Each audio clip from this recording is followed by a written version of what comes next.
হে everyone, আসসালামু আলাইকুম। Welcome back to my channel. সবাই কেমন আছেন? আমরা তো আল্লাহর রহমতে অনেক ভালো আছি। আশা করি আপনারাও অনেক ভালো আছেন। তো আজকে আমি রান্না করব না, আমার শাশুড়ি আম্মা রান্না করবে। ওনার হাতেরই একটা রেসিপি আপনাদের সাথে শেয়ার করব। আসলে এটা আমার নানি শাশুড়ির রেসিপি। তো এখানে যা লাগবে, আমি এখানে প্রায় 1.5 কেজি মতো দেশি মুরগি নিয়ে নিছিলাম। আর এখানে 2টা নারকেলকে আমি সুন্দর করে ব্লেন্ড করে নিছি। আপনারা যদি ব্লেন্ড না করতে পারেন তাহলে শিলপাটায় পিষেও নিতে পারেন। 2টা নারকেল হচ্ছে প্রায় 3 কাপেরও একটু বেশি পরিমাণে হয়েছিল। তো প্রথমে মুরগিটাকে সুন্দর করে নারকেল দিয়ে মাখায় নিতে হবে। নারকেলটা যত বেশি মিহিন করবেন তত বেশি ভালো হবে। তো আমি ব্লেন্ডারে তো করছি, আপনারা শিলপাটায় পিষে নেবেন। আর এই রান্নাটা কিন্তু আমার বড় ভাইয়া আমার ভাসুর অনেক বেশি পছন্দ করে। আম্মা যখন রান্না করতেছিল ওনার অনেক মন খারাপ ছিল যে ভাইয়াকে খাওয়াইতে পারতেছে না। তো ভাইয়া, আপনি দেশে আসলে অবশ্যই আম্মা আপনাকে এই রেসিপিটি তৈরি করে খাওয়াবে। তো এরপরে এখানে প্রায় 2 কাপ মতো পেঁয়াজ লাগবে। প্রথমে 1 কাপ পেঁয়াজ হচ্ছে মাংসের মধ্যে প্রথম পর্যায়ে দিতে হবে, আর দ্বিতীয় ধাপে আরেক কাপ লাগবে। তো এখানে আম্মা 1 কাপ পেঁয়াজ পুরোটাই দিয়ে দিল। আর এখানে প্রায় 6টা গোটা রসুন, উপর থেকে শুধু খোসাটা ছিলে রসুনটা পুরোটাই গোটাই থাকবে সেরকম করে দিল। আর এরপরে যে মশলাগুলো লাগবে, এখানে প্রায় 4-5টা দারচিনিকে ছোট ছোট করে টুকরা করে নিয়ে নেওয়া হয়েছিল। আর এখানে 10-12টা মতো লং আর হচ্ছে গোলমরিচ নেওয়া হয়েছিল। আর এখানে প্রায় 2 টেবিল চামচ ধনিয়ার গুঁড়া, 2 টেবিল চামচ জিরার গুঁড়া,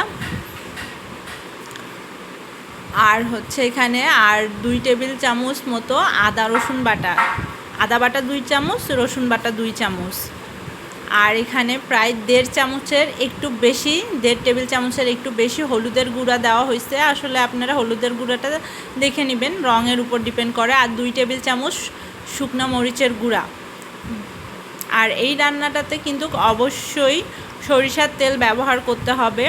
সয়াবিন তেল ব্যবহার করলে সেরকম টেস্ট আসবে না। তো আমার শাশুড়ি আম্মাও এখানে সরিষার তেল ইউজ করছে। এখানে প্রায় 1 কাপের মতো সরিষার তেল লাগবে। প্রথমে অর্ধেক তেল হচ্ছে মাংসের প্রথম ধাপে দিয়ে দেওয়া হবে, আর পরে অর্ধেক তেলটা দ্বিতীয় পর্যায়ে দেওয়া হবে। আর এখানে 4-5টা সাদা এলাচ আর 3টা কালো এলাচ একটু থেতলা করে নিছে। তো দেখুন, এখন তেলটা দিয়ে দিচ্ছে, দিয়ে উনি সুন্দর করে মাখিয়ে নেবে। আর এই রান্নাটা কিন্তু অনেক পুরনো দিনের, এটা কিন্তু আমার নানি শাশুড়ির হাতের রান্না। আমার শাশুড়ি আম্মা ওনার কাছ থেকে শিখছিল। তো এখন আম্মা রান্না করতেছে, আমি ওনার কাছ থেকে শিখে নিচ্ছি। তারপরে ভবিষ্যতে হয়তো বা ইনায়াকেও শিখাবো, ও যায় ওর শ্বশুর বাসায় এইভাবেই রান্না করবে। তো দেখুন, মাংসটাকে সব মশলাগুলো প্রথমে দেওয়া হয়ে গেছে, এখন সুন্দর করে মাখানো হচ্ছে। এই রান্নার মধ্যে কিন্তু মাখানোটা অনেক বেশি ম্যাটার করে, কারণ সুন্দর করে ম্যারিনেট করে মাখায় নিতে হবে। তো আর ঝালটা আপনাদের স্বাদের উপর ডিপেন্ড করে। আপনারা যদি একটু বেশি ঝাল খেতে পছন্দ করেন তো এখানে শুকনো মরিচের পরিমাণটা আরও একটু বেশি বাড়াই দিতে পারেন। তো আম্মা সুন্দর করে মাংসগুলোকে মাখায় নিচ্ছে। এখনকার সময় তো দেশি মুরগি পাওয়া অনেক কঠিন ব্যাপার হয়ে গেছে, পাওয়াই যায় না। সবাই সাধারণত ফার্মের মুরগি বা কক মুরগি খায় থাকে। তো আপনারা চাইলে ফার্মের মুরগি অথবা কক মুরগি দিয়েও রান্নাটা করতে পারেন। আম্মা সুন্দর করে মাখায় নিল। আর এখানে প্রায় প্রথমে সিদ্ধ করার জন্য 2 কাপ মতো পানি দিতে হবে। তো 2 কাপ পানি দিয়ে দেওয়া হবে। তারপরে আবার সিদ্ধর জন্য আরও বেশি যদি পানির দরকার হয় তাহলে আপনারা আর একটু বেশি পানি দিয়ে দিবেন। আর নারকেল দেওয়ার কারণে না মাংসটা তাড়াতাড়ি সিদ্ধ হয়ে যায়। এমনিতেও দেশি মুরগি সিদ্ধ হতে টাইম বেশি লাগে, কিন্তু নারকেলের কারণে এখানে কম সময় লাগবে। আম্মা পানিগুলো দিয়ে দিল, পানি দিয়ে সুন্দর করে আবার একটু হাত দিয়ে মাখায় দিচ্ছে। আমি যেভাবে রান্না করছি, আম্মা যেভাবে রান্না করছে, আপনারা ঠিক রেসিপিটা ফলো করে সেভাবেই রান্না করবেন। তো দেখবেন যে অনেক বেশি ভালো হবে। আর কোনো মশলাই এখান থেকে বাদ দেওয়া যাবে না। আর যেই জিনিসগুলো এই রান্নাতে ব্যবহার করা হচ্ছে এগুলো কিন্তু সব ঘরেরই মশলা, আলাদাভাবে আর কোনো মশলা নেওয়ার প্রয়োজন নাই। তো আমার তো মাখানো শেষ। এখন এই মাংসটাকে এখন চুলায় বসায় দেওয়া হবে। আঁচটা আপনারা মাঝারি আঁচ রাখবেন, বেশি জোরে জাল দেওয়ার দরকার নাই, তাহলে নিচ থেকে লেগে যায়। খেয়াল রাখবেন, এই নারকেল দেওয়ার কারণে কিন্তু নিচ থেকে লেগে যায়। আর এখানে হচ্ছে আম্মা তেজপাতা দিতে ভুলে গেছিলো, পরে আবার 3টা তেজপাতাকে কেটে দিয়ে দেওয়া হলো। তো বিসমিল্লাহ বলে রান্নাটা বসায় দেওয়া হলো। আজকে কিন্তু আমরা এটাই খাবো। আর আপনারা এটা কিন্তু সাদা ভাত অথবা পোলাও যে কোনো ভাতের সাথে খেতে পারবেন। তো প্রায় 10 মিনিট পরে আম্মা ঢাকনাটা খুলে হচ্ছে লবণ দিয়ে দিল। লবণটা একটু দেরিতেই দিতে পারেন অথবা সাথেই দিতে পারেন, কারণ বেশি লবণ আগে দিয়ে দিলে তাড়াতাড়ি সিদ্ধ হয়ে যাবে, তো তখন টেস্টটা ভালো আসবে না। তো আম্মা লবণটা দিয়ে দিল, লবণ অবশ্যই স্বাদ মতো। তো লবণ দেওয়ার পরে সুন্দর করে নাড়াচাড়া করে নিচ্ছে। এই নিয়ে এই রান্নাটা আমাদের বাসায় প্রায় 6-7 বার করা হলো। আমি তো নিজে থেকে একদিনও এখনও রান্না করি নাই। আম্মা যতদিন আছে আম্মাই রান্না করবে আর আমরা সবাই মজা করে খাবো। তারপরে আমার পালা, আমি রান্না করব। আম্মা রান্না করতে চায় না, কারণ ভাইয়ার জন্য অনেক মন খারাপ হয়ে যায়, ভাইয়ার কথা মনে পড়ে। তো আরেকটা জিনিস আপনাদেরকে আমি বলতে চাই যে দেশি মুরগি দিয়ে রান্না করার সময় আপনারা চাইলে মুরগির চামড়াটাও নিতে পারেন, কারণ চামড়িটার মধ্যে না দিলে আরও অন্যরকম ফ্লেভার আসবে। তো আমরা চামড়াটাকে স্কিপ করছি, দেইনি। আর বেশি পরিমাণে আলু দিতে হবে। তো মাংসটা প্রায় অর্ধেক যখন সিদ্ধ হয়ে আসবে 50%, তখন বেশি করে একটু আলু দিয়ে দিবেন। আমরা একটু বেশি আলু দিছিলাম, কারণ ইনায়া তো আলু খেতে অনেক পছন্দ করে। তো সব আলু দেওয়ার পরে একটু নাড়াচাড়া করে আবার বেশি করে পানি দিয়ে মিডিয়াম আছে আবার আলুটা সিদ্ধ হওয়া পর্যন্ত অপেক্ষা করতে হবে। তো দেখুন তরকারিতে বলক চলে আসছে, আলুটা প্রায় সিদ্ধ হওয়ার কাছাকাছি চলে আসছে। রংটা দেখছেন, কালারটা দেখেই কিন্তু অনেক বেশি সুন্দর লাগতেছে, খাইতেও অনেক স্বাদ হবে। তো বাসায় মেহমান আসলে আপনারা কিন্তু এই রান্নাটা তৈরি করে খাওয়াইতে পারেন।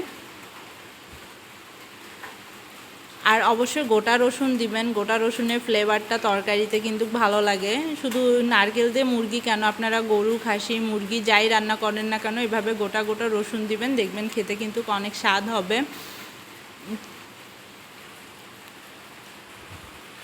রান্নাটা করার সময় কিন্তু ইনায়াও অনেক ফলো করতেছিল, ও রান্না শিখতে চায়, ওর কিন্তু রান্নার প্রতি দিন দিন অনেক বেশি আগ্রহ বেড়ে যাচ্ছে। পড়াশোনা বাদ দিয়ে শুধু রান্না বান্না এগুলোই দেখতে চায়। আমিও যখন রান্না করি তখন আসে, তো আমি আবার একটু বারবার আসে চেক করতেছিলাম যে নিচে পোড়া লাগছে নাকি। তো আমার আলু আর মাংস দুইটাই প্রায় সিদ্ধ হয়ে গেছে 80%। তো এখন এটা তেলানি দিতে হবে, এই জন্য যে 1 কাপ সরিষার তেল লাগবে বলছিলাম না, অর্ধেক তেলটা দিয়ে তো মাংসটা সিদ্ধ করছি, এখন বাকি অর্ধেকটা আবার দিয়ে দিলাম। দেওয়ার পরে 2 কাপ মোট পেঁয়াজ লাগবে। প্রথমে তো 1 কাপ পেঁয়াজ দিয়ে মাংসটা রান্না করা হলো, এখন আর 1 কাপ পেঁয়াজ। এই পেঁয়াজটা কিন্তু কুচি করে নিতে হবে, ঠিক যেমন আমরা বেরেস্তা করি সেইভাবে কুচি করে নিয়ে এখন তেলের মধ্যে দিয়ে প্রায় লাল করে ভাজতে হবে, বেরেস্তার মতো করেই ঠিক ভেজে নিতে হবে। আর রান্নাবান্না জিনিসটা সবসময় আপনারা মিডিয়াম আঁচে রান্না করবেন, তাহলে কিন্তু খাদ্যের পুষ্টিটা সেটা কিন্তু বজায় থাকে। বেশি হিটে রান্না করলে পুষ্টিগুণ কমে যায়। আমি তো বেশিরভাগ মাঝারি আছে রান্না করি, কিন্তু মাঝে মাঝে তাড়াহুড়ার কারণে আবার বেশি জালটা বাড়াই দিতে হয়। তো যাই হোক, দেখুন কথা বলতে বলতে আম্মা পেঁয়াজটা লাল করে ভাজে নিচ্ছে।